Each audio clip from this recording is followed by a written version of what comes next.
Hello everyone, সবাই কেমন আছো? আমাকে কোথায় যাচ্ছি বলার আগে একটা কথা বলি। এই ড্রেসটা দেখে আমার বাবা বলছে যে পাঞ্জাবিটা বেশ ভালো লাগছে।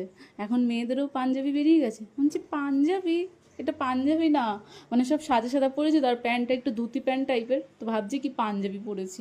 বলছে ড্রেসটা সুন্দর। যাই হোক, এখন যাচ্ছি হচ্ছে মহাদেবের সাথে দেখা করতে। একটু অনেক দিন হয়ে গেছে মন্দিরে যাইনি, তো আমি ভাবলাম যে একটু মন্দির দিয়ে ঘুরে আসি। টাটা। আমার অনেকজন দাঁড়িয়ে আছে, ভাবলাম একা একা যাব, তো আমি ভাবলাম যে বন্ধুদেরও নিয়ে যাই। ওরা, আমি কেন একা আশীর্বাদ নেব, ওরাও আশীর্বাদ নিক।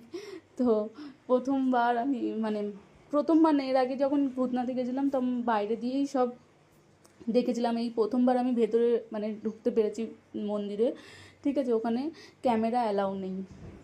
তো অ্যালাউ নেই মানে কি, মানে ভিড়ের মধ্যে তো ক্যামেরা ম্যামেরা অতটা অ্যালাউ করে না, তাও আম, অনেকেই ফটো তুলছিল। আজকে একটু ফাঁকা ফাঁকা ছিল বলে, তো আমি একটু ভিডিও করে নিচ্ছি কোনো মতে, মানে যাতে ওরা না কিছু বলে, সেইভাবে ভিডিও করে নিয়েছি। আর ওখানে আশেপাশে অনেক মন্দির আছে, অনেক মন্দির। ঠিক আছে, দেখো মা কালীর মুখটা কি সুন্দর লাগছিল না? তারপর আমরা চলে গেছিলাম একটা বজরং মানে হনুমান মন্দিরে। এখানে বসে তুমি হনুমান চল্লিশা পড়তে পারো, অনেক বড় মন্দির। আর তোমাকে টিকা পরিয়ে দেবে ঠাকুরমশাই। ঠিক আছে, তারপর আমরা চলে গেছি দুর্গেশ্বর বাবা মন্দির, মানে যেটা মোটা বাবা বলে পরিচিত। মানে অনেক বড় শিব, মানে শিবলিঙ্গ, মানে এত সুন্দর, আমার খুব ভালো লেগেছে। ঠিক আছে, এই প্রথমবার আমি দেখেছি, আমার খুব ভালো লেগেছে। আমরা সন্ধেবেলা গেছিলাম বলে আমাদের উঠতে দেয়নি ওপরে, নাহলে এই সিঁড়ি দিয়ে উঠে তুমি ছুঁতে পারবে শিবলিঙ্গ।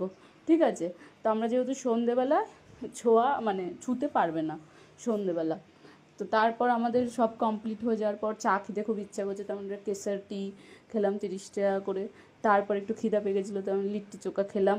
মানে হেভি বানিয়েছিল, রাঁচির দিয়ে এটা খুব ভালো লেগেছে আমার, রাঁচির থেকে বেশি ভালো লেগেছে এখানের লিট্টি চোখাটা, খুব ভালো। টাটা।